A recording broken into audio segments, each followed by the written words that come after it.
Going live, waiting and wait. Oh, there we go. We're live. Hello. Hi there. I'm Ishta Mercurio, and I am behind on my live readings. And it's the middle of the day. You're going to hear my family in the background because I have one, and this is my house, and it's the middle of the day. And I'm behind. I'm sorry.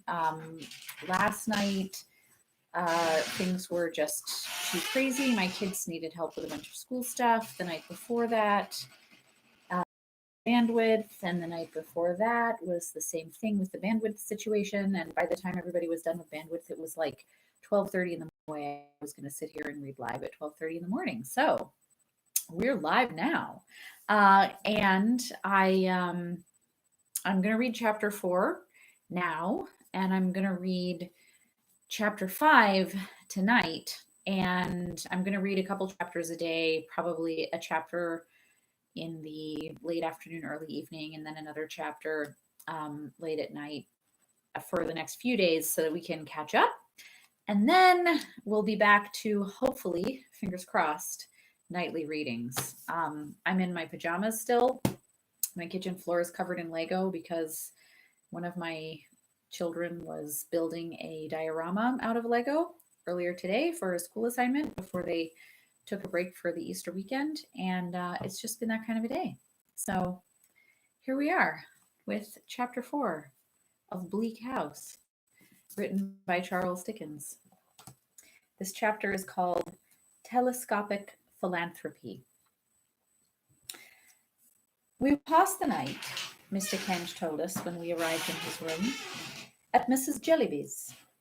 And then he turned to me and said he took it for granted that I knew who Mrs. Jellyby was. I really don't, sir, I returned. Perhaps Mr. Carstone or Miss Clare. But no, they knew nothing whatever about Mrs. Jellyby. Indeed, Mrs. Jellyby, said Mr. Kennish, standing with his back to the fire and casting his eyes over the dusty hearthrug as if it were Mrs. Jellyby's biography, is a lady of very remarkable strength of character who devotes herself entirely to the public. She's devoted herself to an extensive variety of public subjects at various times, and is at present, until something else attracts her, devoted to the subject of Africa, with a view to the general cultivation of the coffee berry and the natives, and the happy settlement on the banks of the African rivers of our superabundant home population. Mr. Jaundice, who's desirous to aid any work that is considered likely to be a good work, and who is much sought after by philanthropists, has, I believe, a very high opinion of Mrs. Jellyby. Mr. Kennish, adjusting his cravat, then looked at us. And Mr. Jellyby, sir? Suggested Richard. Ah, Mr. Jellyby, said Mr. Kennish, is I don't know that I can describe him to you better than by saying that he is the husband of Mrs. Jellyby.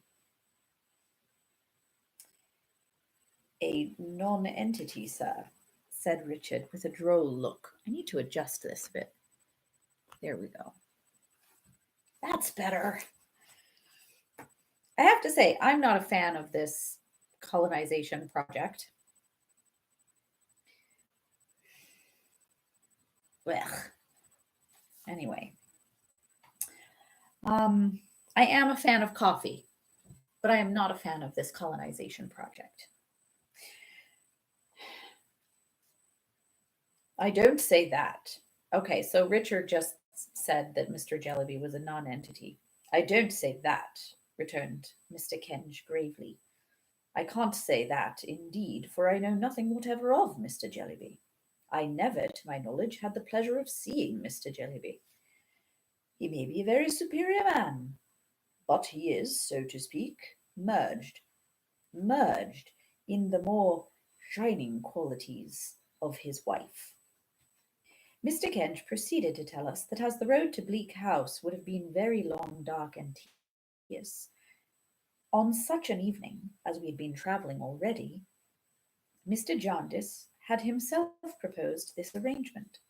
A carriage would be at Mrs. Jellyby's to convey us out of town early in the forenoon of tomorrow. He then rang a little bell, and the young gentleman came in. Addressing him by the name of Guppy, Mr. Kennish inquired whether Miss Summerson's boxes and the rest of the baggage had been sent round. Mr. Guppy said yes, they had been sent round, and a coach was waiting to take us round too as soon as we pleased. Then it only remains, said Mr. Kennish, shaking hands with us, for me to express my lively satisfaction in, good day, Miss Clare, the arrangement this day concluded, and my good-bye to you, Miss Summerson. Lively hope that it will conduce to the happiness glad to have had the honour of making your acquaintance, Mr. Carstone, welfare, the advantage in all points of view of all concerned. Guppy, see the party safely there. Where is there, Mr. Guppy? Said Richard as we went downstairs. No distance, said Mr. Guppy. Round in Tavy's Inn, you know. I can't say I know where it is, for I come from Winchester, and I'm strange in London. Only round the corner, said Mr. Guppy. We just twist up Chancery Lane, cut along Holborn, and there we are in 4 minutes' time, as near as a toucher. This is about a London particular now, ain't it, miss? He seemed quite delighted with it on my account. The fog is very dense indeed, said I. Not that it affects you, though, I'm sure, said Mr. Guppy, putting up the steps.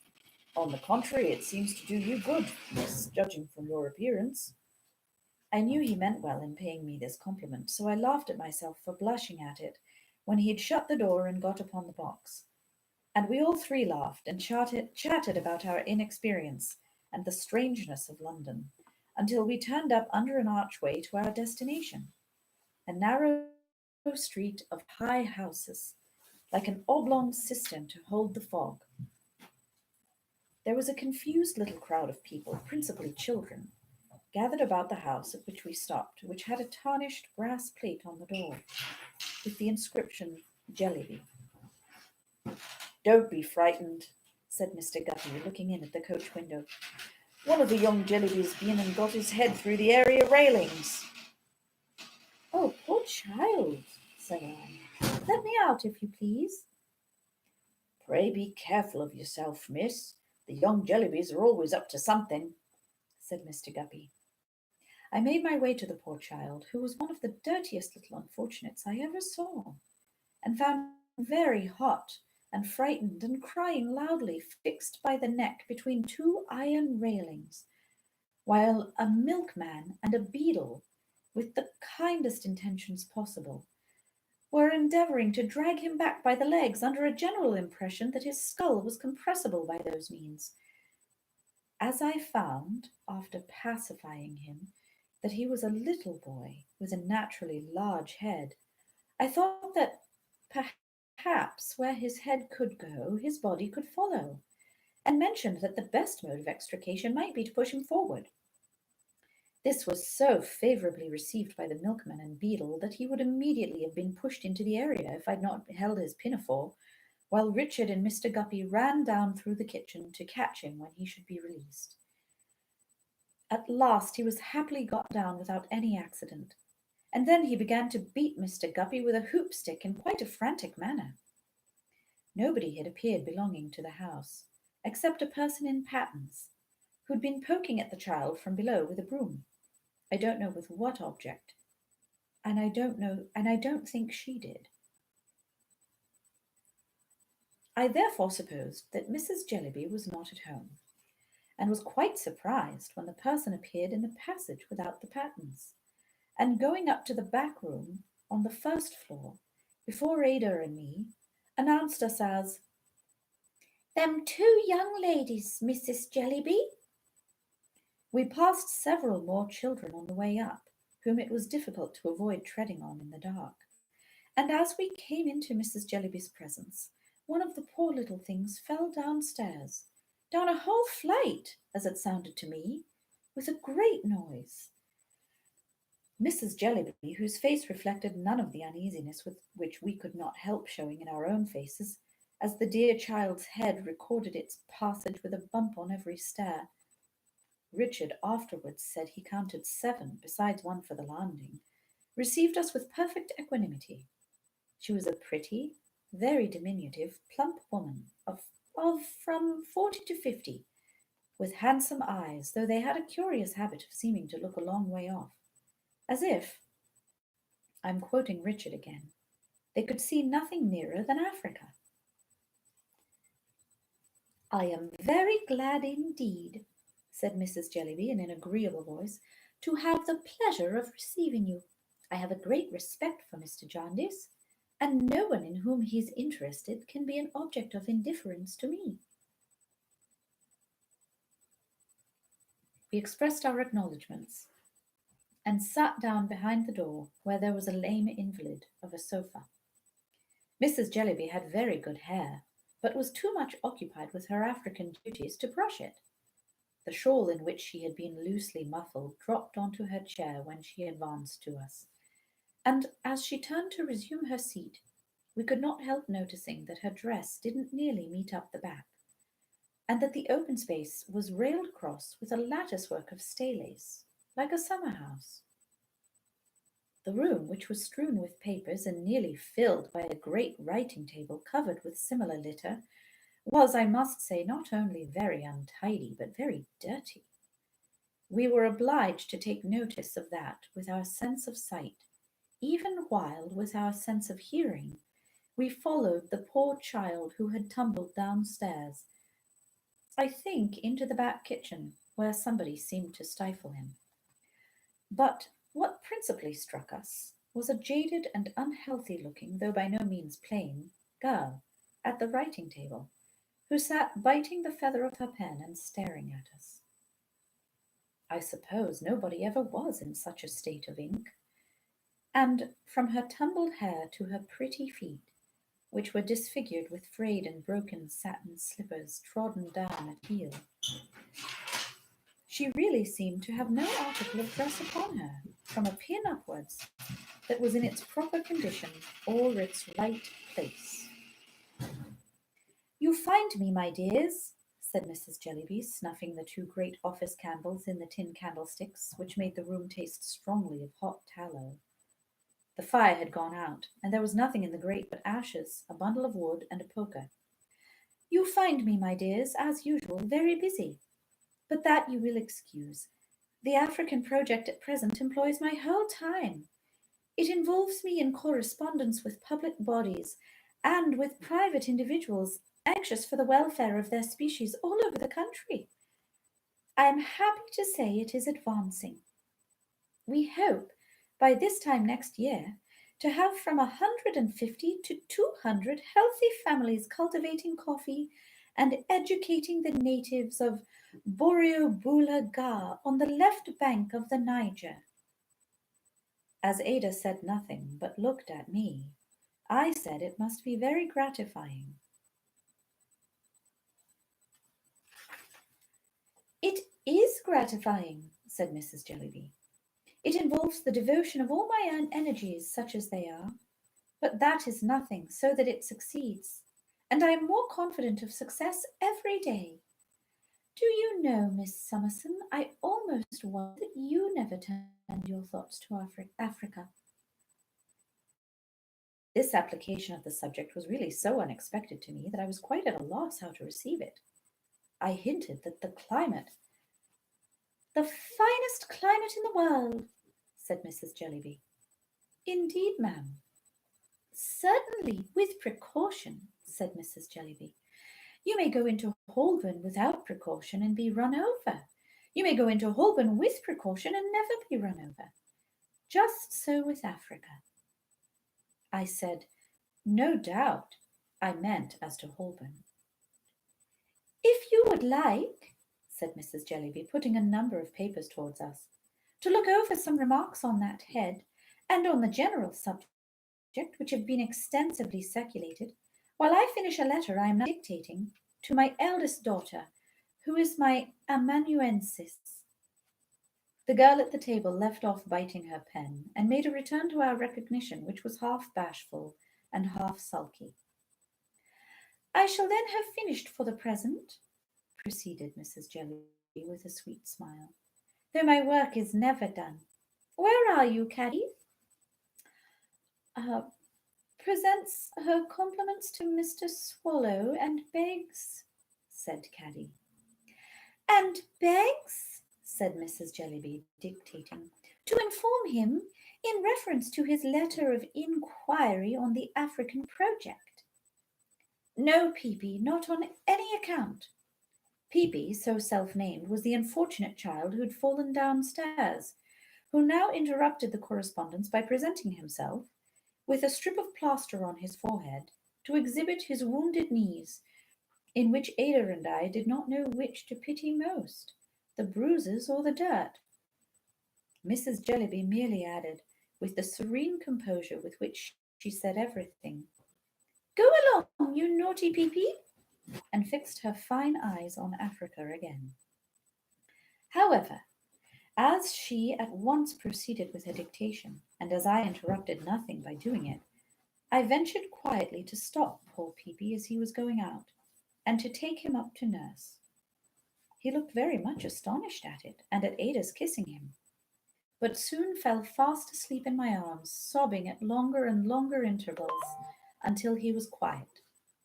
I was so occupied with Peepy that I lost the letter in detail, though I derived such a general impression from it of the momentous importance of Africa, and the utter insignificance of all other places and things, that I felt quite ashamed to have thought so little about it.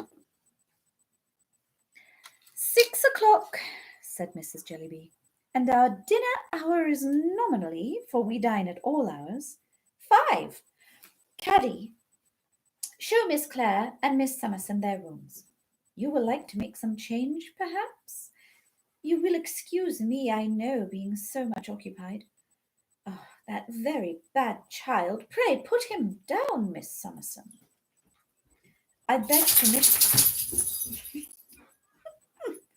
My dog just shook himself off.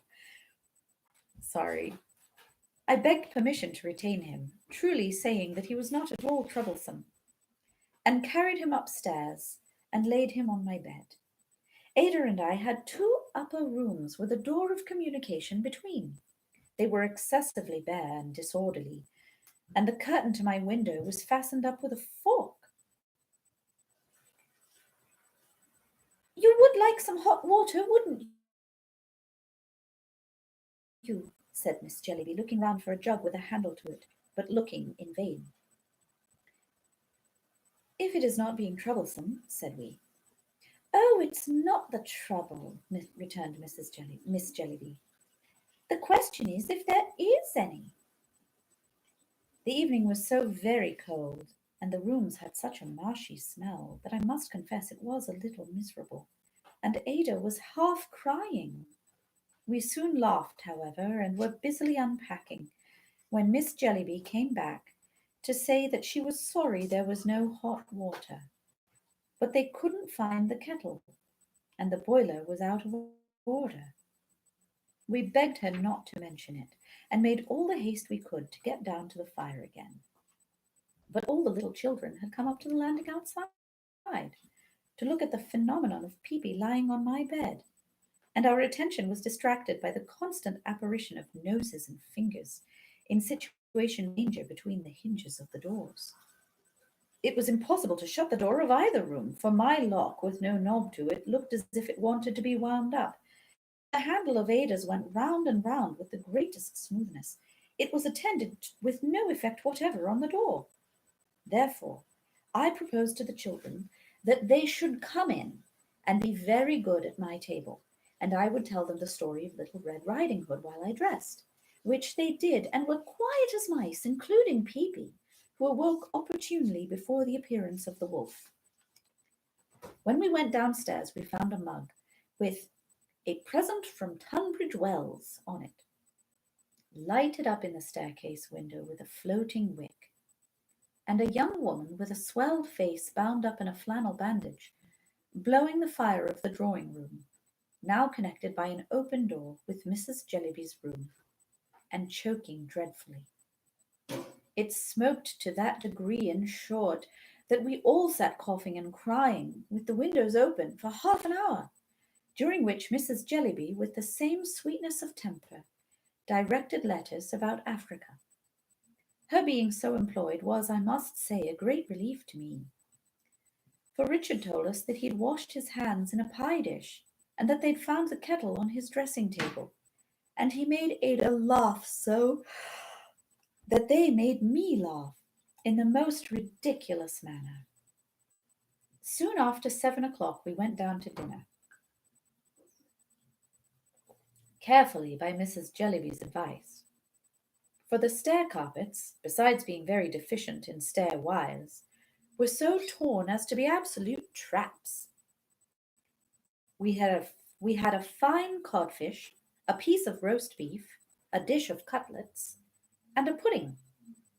An excellent dinner if it had had any cooking to speak of, but it was almost raw.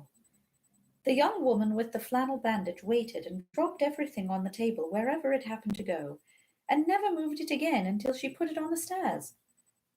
The person I'd seen in Pattens, who I supposed to have been the cook, frequently came and skirmished with her at the door, and there appeared to be ill will between them. All through dinner, which was long in consequence of such accidents as the dish of potatoes being mislaid in the coal scuttle, and the handle of the corkscrew coming off and striking the young woman in the chin, Mrs. Jellyby preserved the evenness of her disposition. She told us a great deal that was interesting about Borrioboola and the natives, and received so many letters that Richard, who sat by her, saw 4 envelopes in the gravy at once. Some of the letters were proceedings of ladies' committees or resolutions of ladies' meetings, which she read to us. Others were applications from people excited in various ways about the cultivation of coffee and natives. Others required answers, and these she sent her eldest daughter from the table 3 or 4 times to write. She was full of business, and undoubtedly was, as she had told us, devoted to the cause. I was a little curious to know who a mild, bald gentleman in spectacles was who dropped into a vacant chair. There was no top or bottom in particular, after the fish was taken away, and seemed passively to submit himself to Borrioboola, but not to be actively interested in that settlement. As he never spoke a word, he might have been a native, but for his complexion, it was not until we left the table, and he remained alone with Richard, that the possibility of his being Mr. Jellyby ever entered my head. But he was Mr. Jellyby, and a loquacious young man called Mr. Quayle, with large shining knobs for temples, and his hair all brushed to the back of his head, who came in the evening, and told Ada he was a philanthropist, also informed her that he called the matrimonial alliance of Mrs. Jellyby with Mr. Jellyby the union of mind and matter. This young man, besides having a great deal to say for himself about Africa, and a project of his for teaching the coffee colonists to teach the natives to turn pianoforte legs and establish an export trade, delighted in drawing Mrs. Jellyby out by saying, "I believe now, Mrs. Jellyby, you've received as many as from 150 to 200 letters respecting Africa in a single day, have you not?" Or, "If my memory does not deceive me, Mrs. Jellyby, you once mentioned that you'd sent off 5,000 circulars from one post office at one time," always repeating Mrs. Jellyby's answer to us like an interpreter. During the whole evening, Mr. Jellyby sat in a corner with his head against the wall, as if he were subject to low spirits. It seemed that he had several times opened his mouth when alone with Richard after dinner, as if he had something on his mind, but had always shut it again, to Richard's extreme confusion, without saying anything. Mrs. Jellyby, sitting in quite a nest of waste paper, drank coffee all the evening, and dictated at intervals to her eldest daughter. She also held a discussion with Mr. Quayle, of which the subject seemed to be, if I understood it, the brotherhood of humanity, and gave utterance to some beautiful sentiments. I was not so attentive an auditor as I might have wished to be, however, for Peepy and the other children came flocking about Ada and me in a corner of the drawing room to ask for another story. So we sat down among them and told them in whispers, Puss in Boots, and I don't know what else, until Mrs. Jellyby, accidentally remembering them, sent them to bed. As Peepy cried for me to take him to bed, I carried him upstairs, where the young woman with the flannel bandage charged into the midst of and turned them into cribs. After that, I occupied myself in making our room a little tidy, and in coaxing a very cross fire that had been lighted to burn, which at last it did, quite brightly. On my return downstairs, I felt that Mrs. Jellyby looked down upon me rather for being so frivolous. I'm going to read that again. On my return downstairs, I felt that Mrs. Jellyby looked down upon me rather for being so frivolous, and I was sorry for it, though at the same time I knew that I had no higher pretensions. It was nearly midnight before we found an opportunity of going to bed, and even then we left Mrs. Jellyby among her papers, drinking coffee, and Miss Jellyby biting the feather of her pen. "What a strange house," said Ada when we got upstairs. "How curious of my cousin Jaundice to send us here." "My love," "it quite confuses me. I want to understand it, and I can't understand it at all." "What?" asked Ada with her pretty smile. "All this, my dear," said I. "It must be very good of Mrs. Jellyby to take such pains about a scheme for the benefit of natives, and yet Peepy and the housekeeping." Ada laughed and put her arm about my neck as I stood looking at the fire, and told me I was a quiet, dear, good creature and had won her heart. "You are so thoughtful, Esther," she said, "and yet so cheerful, and you do so much so unpretendingly. You would make a home out of even this house." My simple darling, she was quite unconscious that she only praised herself, and that it was in the goodness of her own heart that she made so much of me. "May I ask you a question?" said I, when we'd sat before the fire a little while. 500, said Ada. "Your cousin, Mr. Jaundice. I owe so much to him. Would you mind describing him to me?" Shaking her golden hair, Ada turned her eyes upon me with such laughing wonder that I was full of wonder too, partly at her beauty, partly at her surprise. "Esther," she cried, "my dear, you want a description of my cousin Jaundice?" "My dear, I never saw him." "And I never saw him," returned Ada. Well, to be sure. No, she had never seen him.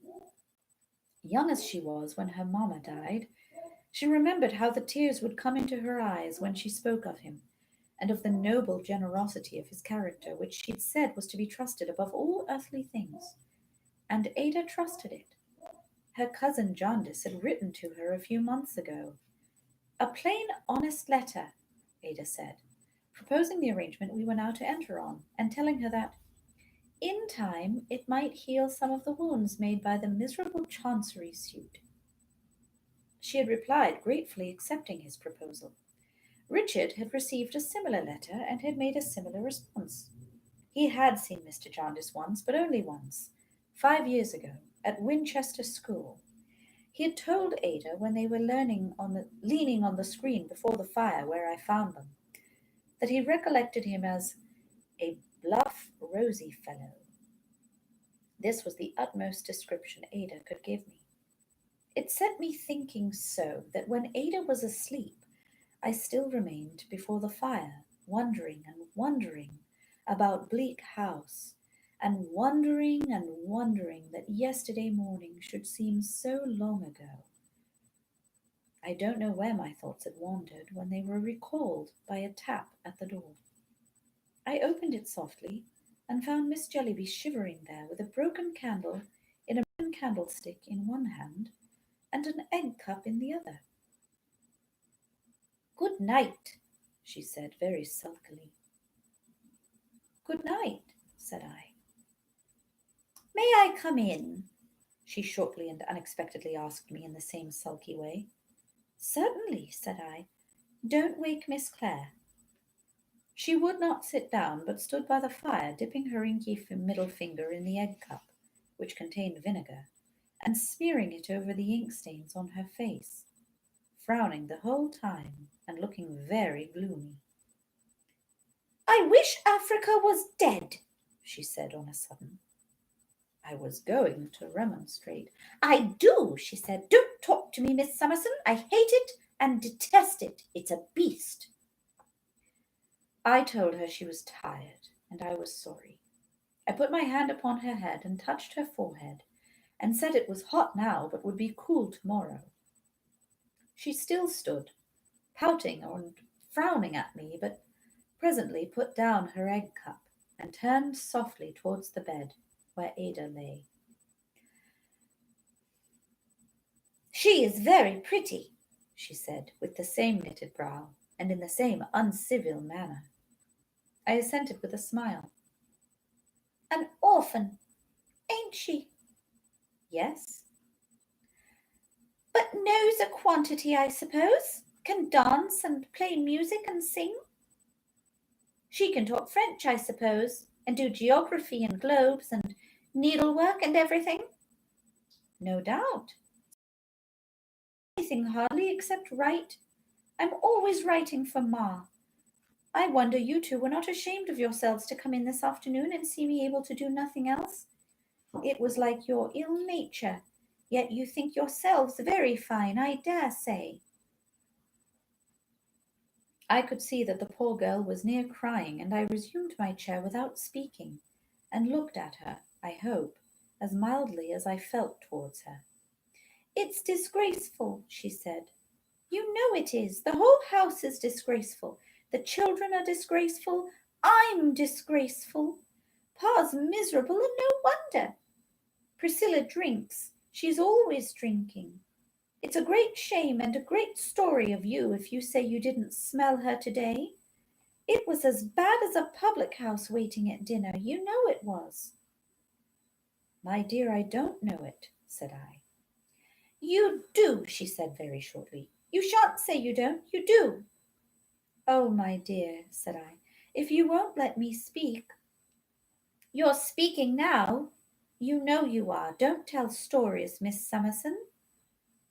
"My dear," said I, "as long as you won't hear me out—" "I don't want to hear you out." "Oh, yes, I think you do," said I, "because that would be so very unreasonable. I did not know what you tell me, because the servant did not come near me at dinner. But I don't doubt what you tell me, and I am sorry to hear it."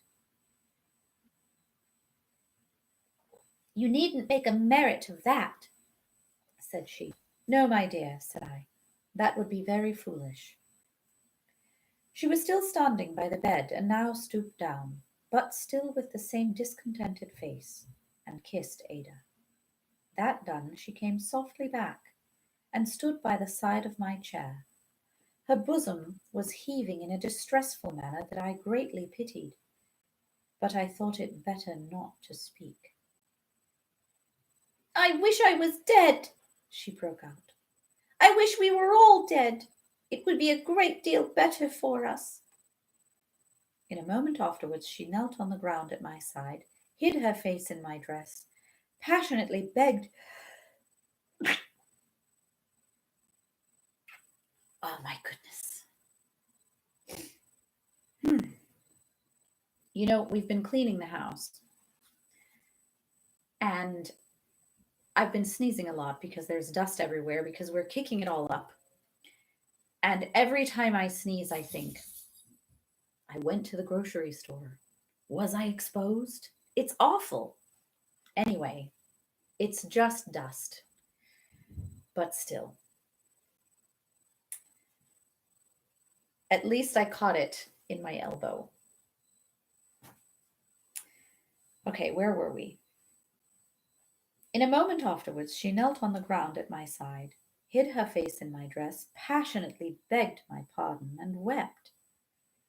I comforted her and would have raised her, but she cried, "No, no!" She wanted to stay there. "You used to teach girls," she said.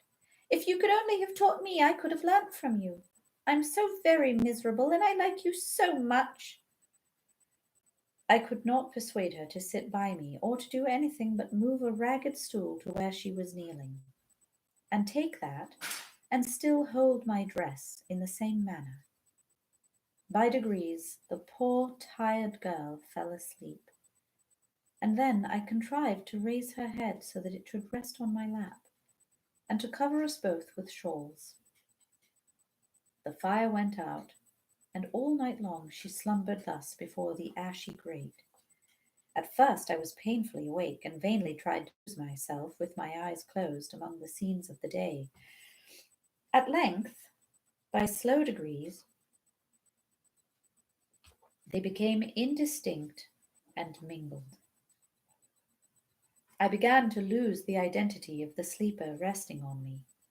Now it was Ada, now one of my old Reading friends from whom I could not believe I'd so recently parted. Now it was the little mad woman worn out with curtsying and smiling. Now someone in authority at Bleak House. Lastly, it was no one, and I was no one. The purblind day was feebly struggling with the fog when I opened my eyes to encounter those of a dirty-faced little spectre fixed upon me.